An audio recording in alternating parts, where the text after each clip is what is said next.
My name is Bryony Woods and I am a third year student at Central Queensland University. This is my video presentation for Part B of the MEDS 13009 assessment task. Good morning, Dr. Summers.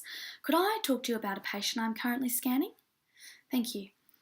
She's 29 years old and currently at 33 weeks gestation.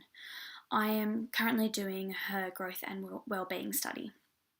This is her first pregnancy, and I have reason to believe that the fetus may have agenesis of the corpus callosum. I believe the case is isolated and not the result of any other congenital malformations or anomalies. She had the Harmony and nuchal translucency tests done, but not at this practice, and she had them done at around the 11-week mark.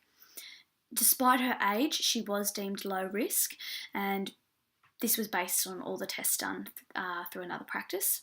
We did her morphology scan here, and the agenesis of the corpus callosum was not detected at the time.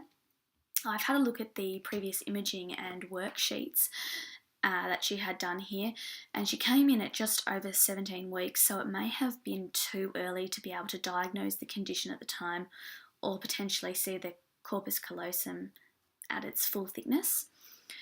I suspect that we have a case of isolated agenesis of the corpus callosum because of a few trademark appearances. In the mid-sagittal plane in this image, I'm not able to see the hypoechoic thickened C shape that you would expect of the corpus callosum. And also in this plane, as you can see, I've seen a thickened third ventricle, which is infiltrating the space that would hold the corpus callosum usually. In this coronal image, I can see the third ventricle, which is sitting higher than it usually should. I'm currently at the level of the biparietal diameter in this image, and I shouldn't normally see the third ventricle here. I also can't see the corpus callosum, which is concerning. With colour Doppler in these images, I'm not seeing a normal vascular appearance. The cingulated and pericallosal arteries are not surrounding the corpus callosum like they should be. There's no structure to the vascularity of the arteries, and there's this sunburst appearance. They're popping out of nowhere, and that's the usual appearance that you would expect of the gyri and sulci in agenesis of the corpus callosum. In terms of other anomalies, I'm not seeing any other markers or indications of congenital or chromosomal syndromes. There's no nuchal thickening, no cardiac defects. The femur and humerus are measuring within the normal percentile ranges expected for 33 weeks. The head circumference is normal. I'm seeing a normal 2-vein, 1-artery umbilical cord with a normal placental insertion and expected vascularity.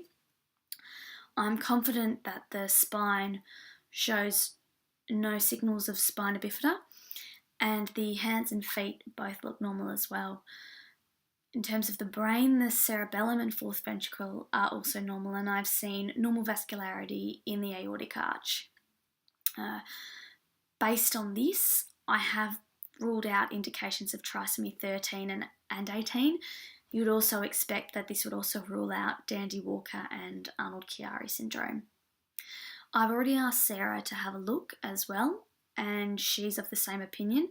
She's unable to see any presence of the corpus callosum at this time. Would you be able to have a look as well? I think that might be really useful. I think a fetal MRI at this stage is something we need to be booking this patient in for ASAP to determine if the agenesis is complete or partial, and that way the parents can start to prepare for the child's needs and any treatments that might need to be done. The patient is only seeing a midwife at her local hospital, so I think it may be worth suggesting an obstetric and paediatric consult for the patient. Is there any other images that you'd like me to take at this time? I think that based on the appearance, it is very convincing of agenesis of the corpus callosum. It may also be worth sending her to another practice that are able to do 3D obstetric ultrasounds in order to better determine this as well. Thank you for your time.